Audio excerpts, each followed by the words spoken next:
안녕하세요. 오늘은 영양바에 가까운 찰떡을 만들려고 해요. 그래서 여기 들어가는 견과류라든가 과일 같은 것들은 본인의 취향에 맞게 양과 종류를 조절해 주시면 좋으실 것 같아요. 피칸, 대추, 밤, 해바라기씨고요. 이거는 호박꼬지예요. 요거는 호박씨고요. 요거는 땅콩 분태예요. 그리고 검은콩, 호두를 준비해 봤습니다. 이 피칸과 호두 같은 경우는 끓는 물에 데쳐서 오븐에 구운 애들이에요. 이 손질법은 따로 소개시켜 드릴게요. 방앗간에 가시면 이런 가루들을 팔아요. 이 찹쌀 같은 경우는 냉동실에 넣었던 거를 녹인 거예요. 그러면 본격적으로 떡을 해보도록 할게요. 이 호박꼬지 같은 경우는 미지근한 물에 담가 놨습니다. 이런 검은콩 같은 경우는 이렇게 잠길 정도의 물을 부어서 한 20분 정도 삶아줄 거예요. 호두 같은 경우는 칼로 썰어도 좋지만 손으로 듬성듬성 이렇게 잘라줄게요.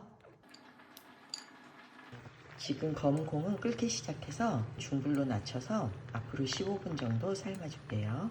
이 밤은 호두나 피칸 크기와 맞춰서 잘라주시면 돼요. 너무 크게 썰어도 밸런스가 맞지 않기 때문에 크기는 비슷하게 해주시는 게 좋아요. 대추 같은 경우는 꽃 모양 같은 걸 만들 게 아니기 때문에 그냥 이렇게 발라주시면 돼요.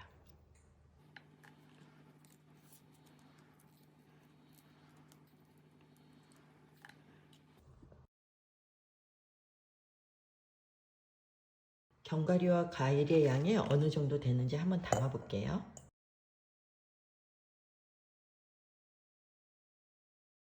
호박꼬지도 역시 크기를 좀 잘라줄게요.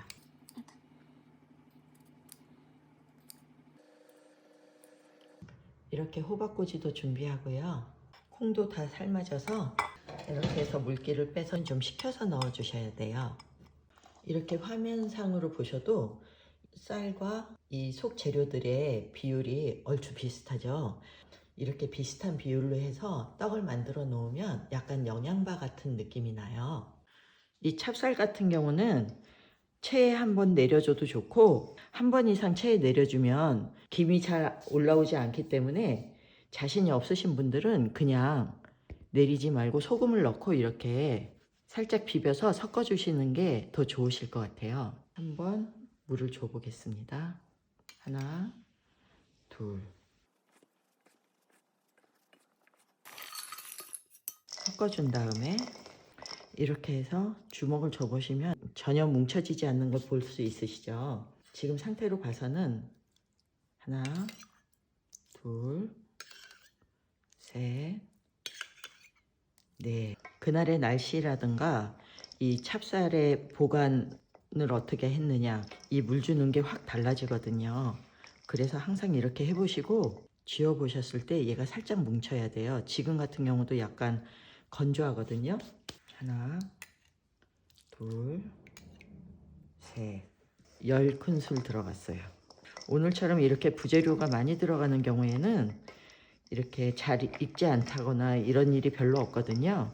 그래서 안심하고 해주셔도 될 것 같아요. 이 정도면 한 큰술 정도만 더 넣으면 될 것 같아요. 이렇게 어느 정도 섞어졌으면 설탕을 넣어줍니다.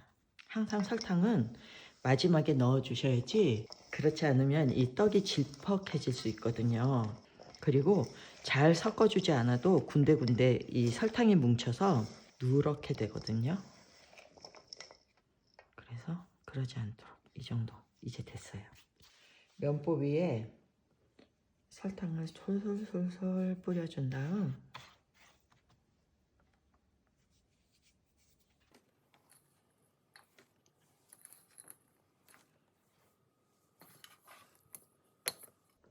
이제 물이 끓으면 얹어서 쪄줄게요. 물이 끓어서 얘를 올려줄게요. 이런 다음 여기서 김이 오를 거거든요. 김 오른 뒤에 25분 쪄줄게요. 시간이 다 돼서 불을 끄고 5분간 뜸들여 줄게요. 잘 됐어요.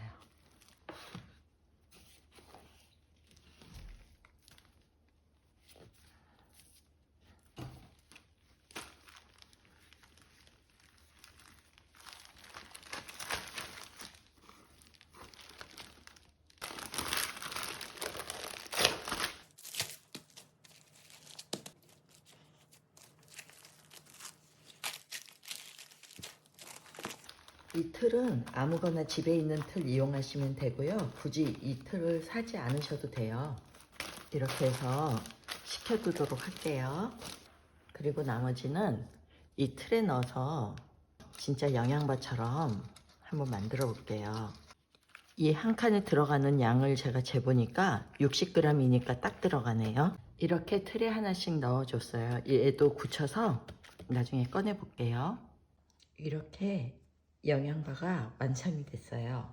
견과류와 과일이 듬뿍 들어간 영양바가 완성이 됐어요. 얘는 냉동실에 넣어서 굳혔어요. 그런 다음에 이 칼에다가 기름을 이렇게 바르고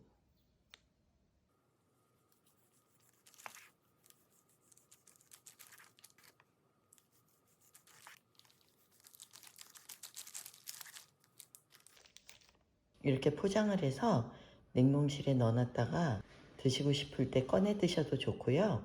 선물을 하셔도 좋으실 것 같아요. 시청해 주셔서 감사합니다.